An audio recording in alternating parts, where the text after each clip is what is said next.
Hey guys, I'm Jasmine the sequel, and I am not relatable.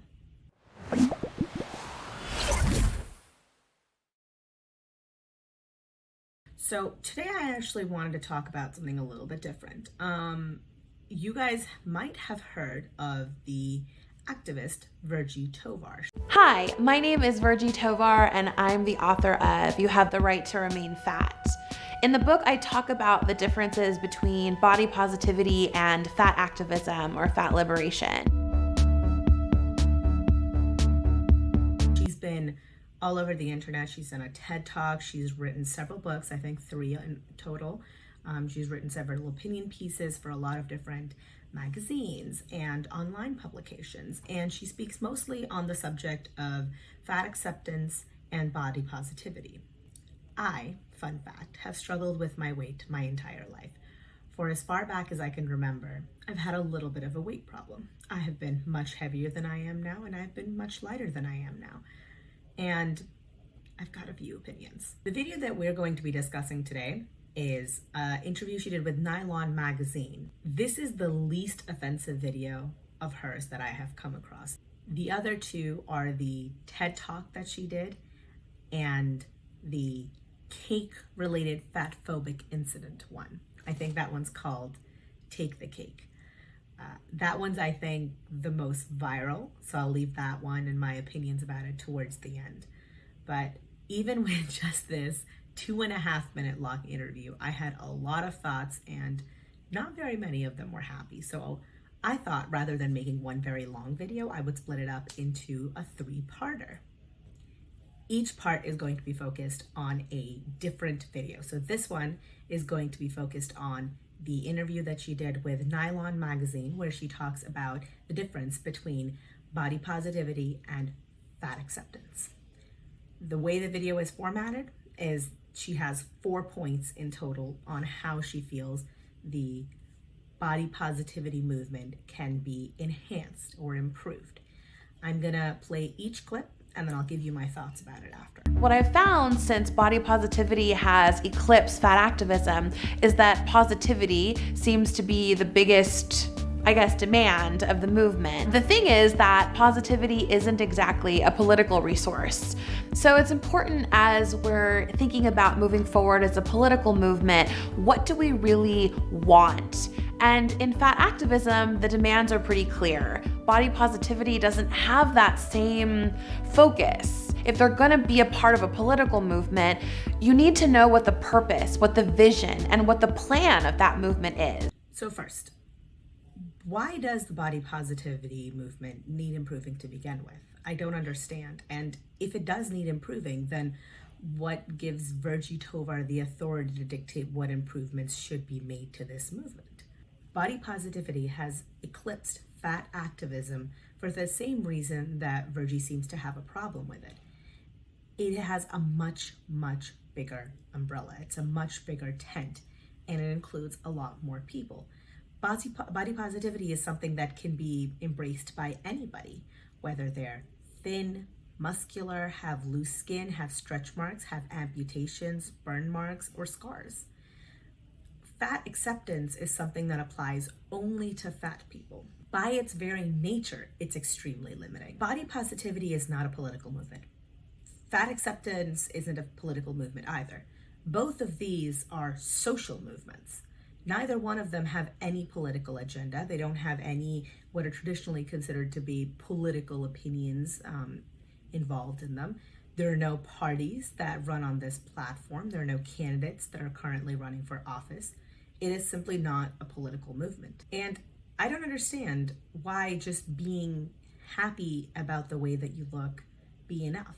Wouldn't you think that a lot of the other issues that people experience, especially the psychological ones, would be alleviated if everyone was simply happy with the way that they looked? If we could get rid of that one problem, don't you think it would improve every person's life, regardless of any other discerning factor, regardless of age, religion, gender, body shape, body type, anything? I can't think of one type of person who wouldn't feel better about themselves if they could just unconditionally feel positive about what they looked like on the outside. An issue I have with body positivity is that the face of it becomes increasingly whiter, straighter, and thinner the more that the movement gains traction. People of all sizes, all shapes, all ages, all abilities, all genders experience body shaming. However, right, like when we're consistently focusing on the people who have the least experience with structural discrimination, we end up doing ourselves a disservice politically. We have to really focus on who is the person who is most affected by this issue. We all benefit when we think about the person who is having the greatest impact. Most things have a tendency to get, like she said, whiter, straighter, and thinner the more mainstream they become. This movement, body positivity, is no different. I'm sorry. When a movement becomes big enough, it starts including people and impacting people who aren't necessarily affected by it personally, but people who would empathize with it nonetheless. If these people are celebrities or they're popular, then they sometimes become the face of the movement. Unfortunately, because of racism and homophobia, and yes, even fat phobia, a lot of those times, those people tend to be white, straight, and thin. But here's the catch. This is not a problem that's exclusive to just body positivity. It's also a problem that fat acceptance faces. So Virgie Tovar's contemporaries actively gatekeep who is and is not allowed into the fat acceptance movement. So she talks about all sizes, for example. Well, where are the muscular people in your group? Where are the extremely thin, naturally model-like women?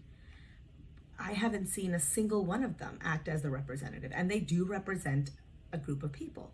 When these women use the hashtags on Twitter, the body positivity hashtag on Twitter, they are often attacked by adherents of the fat acceptance movement who believe that one should equate with the other. They are also often belittled for having struggles with their own bodies. So a very thin woman, for example, can express that I myself have felt that my stomach, for example, isn't as flat as it could be. To which a person from the fat acceptance movement will respond oftentimes with, well, you aren't even that impacted. Your stomach isn't even that big. I don't understand this mentality of being a hurt collector. Just because you were impacted by something doesn't mean that another person can't also be impacted by it. Attacking people for not being fat enough is simply not going to enhance your movement. It's one of the reasons why fat acceptance is not a bigger movement. Additionally, fat acceptance seems to cater almost exclusively to women. God forbid if you are a cis, white, straight man. If you happen to be born this way, anything you have to say is automatically discounted. If you want a really good example of this, I would suggest looking up some of the videos that John from Obesetobeast on YouTube has done. Oftentimes, he has been attacked for using the hashtag body positivity when he's posted pictures of himself, before and after pictures, or pictures of him with his loose skin showing. He achieved a remarkable thing. He lost a massive amount of weight. And now it seems anytime he feels proud of this new body, he's attacked for it. And he isn't even using the fat acceptance hashtag. He is using the body positivity hashtag, the larger umbrella, the wider tent. Even in this wider umbrella, fat activists gatekeep who is and is not allowed to have opinions and feel proud of their body. I do believe that her points are valid, 100%. But at the same time, I also think that people in glass houses really shouldn't be throwing stones. Third, as body positivity eclipsed fat activism, the question of the movement kind of went from how do we create more rights and a life free from discrimination for people of all sizes to how do I love my body? Both questions are very important, but in isolation, right, the question of how do I love my body is not complete? How can we think about this not just as an individual experience, but as kind of a collective one? And the way that we do that is we sort of start to think about, again, who are the people who are experiencing the greatest impact of discrimination based on body? And when we kind of think about that, we expand our frame of reference and our political power and our political might beyond just one person to something that can have this extraordinary ripple effect on a cultural level. And who gets to decide who is most impacted by structural discrimination? Is someone who went through the hassle of going to therapy, exercising, and eating right, and thus lost the weight, are they less impacted by the structural discrimination that you're talking about? Or are they more impacted as they felt so compelled to act on it? If you're only looking at the fat activists that are on Twitter or online, you would think that the latter was true, because if they are thin now, then they can never have felt anything, and therefore they are never allowed to speak on this subject, ever, it seems. But let's talk about the structural discrimination itself. Who gets to define that word? Because so far, Virgie has provided no definition for what structural discrimination actually is, or what it means in this context. Is it structural discrimination if you get on a bus and the seats aren't wide enough to comfortably accommodate you? Is it structural discrimination if you go to a cheesecake factory and the booths don't fit you? Is it structural discrimination if a doctor denies you surgery because your weight puts you in too high a risk category? What is and is not structural discrimination when it comes to fat acceptance? A lot of people on Twitter, a lot of activists on Twitter I have seen will cry structural discrimination at everything from a doctor weighing you to not wide enough seats in a movie theater. All of those things are meant to accommodate the majority of people. Getting your weight checked and monitoring large fluctuations in weight can actually give a doctor a lot of information about your personal health. The seats that they have in most places, buses, movie theaters, and yes, Cheesecake Factory as well, are based on average body sizes. Even if those average body sizes are changing, by asking a restaurant or a movie theater or a plane to create larger seats to accommodate you, you are essentially saying that less people will be able to fit inside the building. Now, Virgie talks a lot about collective change, and her belief is that collective change will benefit everyone, but that's simply not true. Just in the example of a plane, if you have to put fewer seats on a plane to accommodate for larger seats overall, then the overall cost of a flight per person will go up. Some people can bear that cost, but a lot of lower socioeconomic people cannot. So how does this help them? People in a lower socioeconomic status are also generally unable to help being in a lower socioeconomic status. No one chooses to be poor, but you can choose to lose weight. So by asking for changes and allowances to be made for a characteristic that you actively have the ability to change, while disproportionately impacting people who have no ability to change a characteristic about their lives, I would say that is a net harm, not a net gain. But lastly, this lack of clarification on what structural discrimination means leads me to believe that it's been left vague on purpose. Because if anything can be structural discrimination, then everything can be structural discrimination, from a guy not finding you attractive all the way to fat people being paid less for the same amount of work. While there are some things that are discriminatory that fat people do experience at a higher rate, by not defining that and by labeling everything with this wide brush, you water down the definition of what structural discrimination should be and thus dilute your message. And finally, body positivity, body justice is not about slogans. It's about collective change. And I encourage people who are interested in body justice to really think about whether the action that they're taking is about putting a hashtag on something or wearing a piece of clothing that says something, or if it's really about creating change that really needs to happen so that people can live full lives and thrive. How can you call for collective change when all of your objections are framed from the point of view of fat activism? To you, the body acceptance community is not big enough, it's not inclusive enough because it's not the fat acceptance community. They are not synonymous with each other. I am very firmly in the body positivity and the body acceptance community. I am not at all in the camp of the fat acceptance community. So by looking at the entirety of the body positivity movement through the lens of fat activism, it's never going to seem like enough. More importantly, if you want to transform the body positivity movement into the fat acceptance community, you are going to be leaving out entire sections of the population who also need to feel good about themselves, who also need to have a movement to rally behind.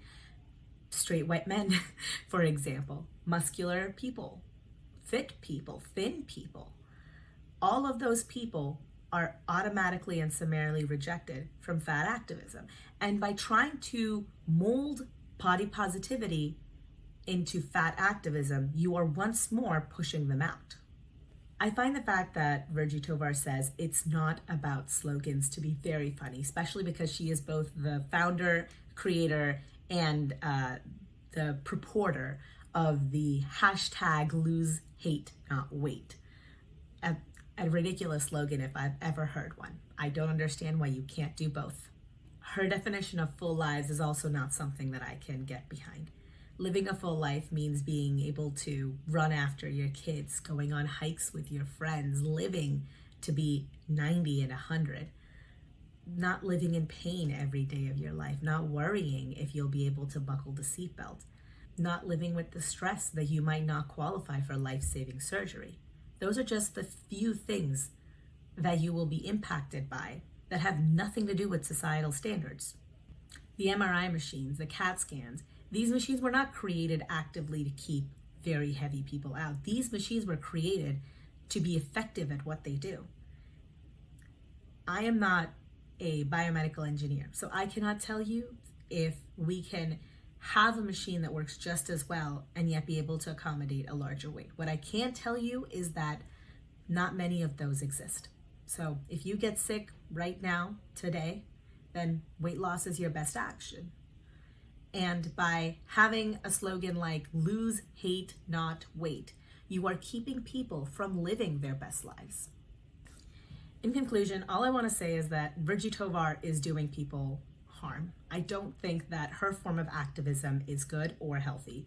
And more importantly, I genuinely believe that as the community of people that she seems to be speaking for, as they age, they will experience more and more of these negative things. And by that point, it may be too late. There might not be anything that Virgie can do for them. So listen to your doctors, kids. Don't listen to people on the internet, and please look at everything with a little bit of skepticism.